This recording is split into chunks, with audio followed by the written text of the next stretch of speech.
Operation നംകോറിൽ ഇടനിലക്കാരെ സംബന്ധിച്ച കസ്റ്റംസിന് സൂചന ലഭിച്ചു. ഡൽഹി കേന്ദ്രീകരിച്ചാണ് ഇടനില സംഘത്തിന്റെ പ്രവർത്തനം. മൂവാറ്റുപുഴയിലെ മാഹിൻ അൻസാരിയുടെ മൊഴിയിൽ നിന്നാണ് നിർണായകമായ ചില വിവരങ്ങൾ കിട്ടിയത്.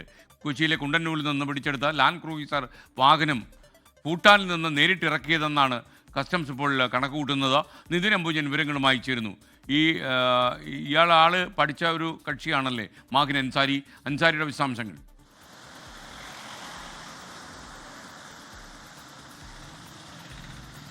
എസ്.കെ.എൻ. മാഹിൻ അൻസാരിയെ ചോദ്യം ചെയ്ത ഘട്ടത്തിൽ നിർണായക വിവരങ്ങളാണ് കസ്റ്റംസ് ലഭിച്ചത്. ഈ ഒരു സംഘത്തിന് പിന്നിൽ കോയമ്പത്തൂർ കേന്ദ്രീകരിച്ച് പ്രവർത്തിക്കുന്ന ഒരു റാക്കറ്റ് ഉണ്ടെന്ന് നേരത്തെ തന്നെ കസ്റ്റംസ് വ്യക്തമാക്കിയിരുന്നു. ആ ഒരു സംഘത്തെ കേന്ദ്രീകരിച്ച് അന്വേഷണം പുരോഗമിക്കുന്നതിനിടയിലാണ് മാഹിൻ അൻസാരി ഇന്നലെ വിശദമായി തന്നെ ചോദ്യം ചെയ്തു. അതോടൊപ്പം തന്നെ മാഹിൻ അൻസാരി വാഹനം വാങ്ങിയത് ഡൽഹിയിൽ നിന്നാണ്.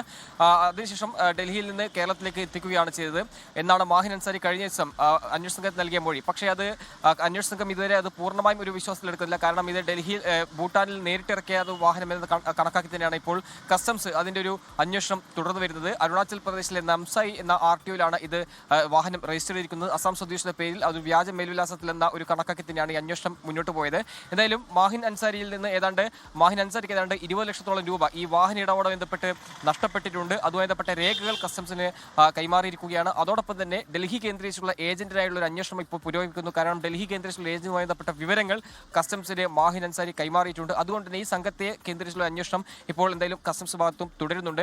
അതോടൊപ്പം മാഹിൻ അൻസാരി നൽകിയ മൊഴി അത് വിശദമായി തന്നെ പരിശോധിക്കുകയാണ്. ആ പരിശോധിച്ച മാത്രമേ തുടർ നടപടികൾ കടക്കുകയുള്ളൂ. എന്തായാലും മാഹിൻ അൻസാരി വീണ്ടും വിളിപ്പിക്കാൻ തന്നെയാണ് കസ്റ്റംസിന്റെ തീരുമാനം. അതിനുശേഷം മാത്രമേ ഒരു വിശദമായ ഒരു വിവരങ്ങൾ കസ്റ്റംസ് നേരിട്ട് പങ്കുവയ്ക്കാൻ സാധിക്കുള്ളൂ എന്നാണ് മനസ്സിലാക്കാൻ സാധിക്കും. എന്തായാലും ഒരു നിർണായക വിവരങ്ങൾ ഇത് അന്വേഷണത്തിന്റെ ഭാഗമായി മുന്നോട്ട് പോകുമ്പോൾ കസ്റ്റംസ് ലഭിച്ചു. കാരണം കേരളത്തിൽ ആദ്യമായിട്ടാണ് ഒരു ഫസ്റ്റ് ഓണർ വാഹനം പിടികൂടുന്നത്.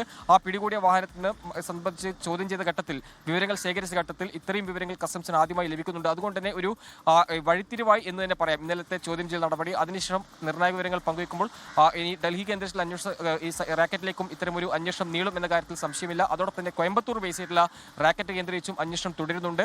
മാത്രമല്ല ഡൽഹിയിൽ നിന്ന് ഇത്തരത്തിൽ ഒട്ടനവധി വാഹനങ്ങൾ ഇങ്ങനെ കേരളത്തിലേക്ക് എത്തിക്കുന്നുണ്ട്. അത് മറ്റ് സംസ്ഥാനങ്ങളുടെ രജിസ്ട്രേഷൻ ഉപയോഗിച്ചാണ് കേരളത്തിലേക്ക് ഈ വാഹനങ്ങൾ എത്തുന്നത്.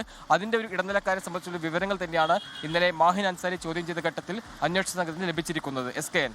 ലോകത്തെവിടെയായാലും ഏത് സമയത്തും 24 വാർത്തകളും ഓഗ്മെന്റഡ് റിയാലിറ്റി പാക്കേജുകളും എക്സ്പ്ലെയിനറുകളും വിശദമായി കാണാൻ ഞങ്ങളുടെ യൂട്യൂബ് ചാനൽ നിങ്ങൾക്ക് സബ്സ്ക്രൈബ് ചെയ്യാം.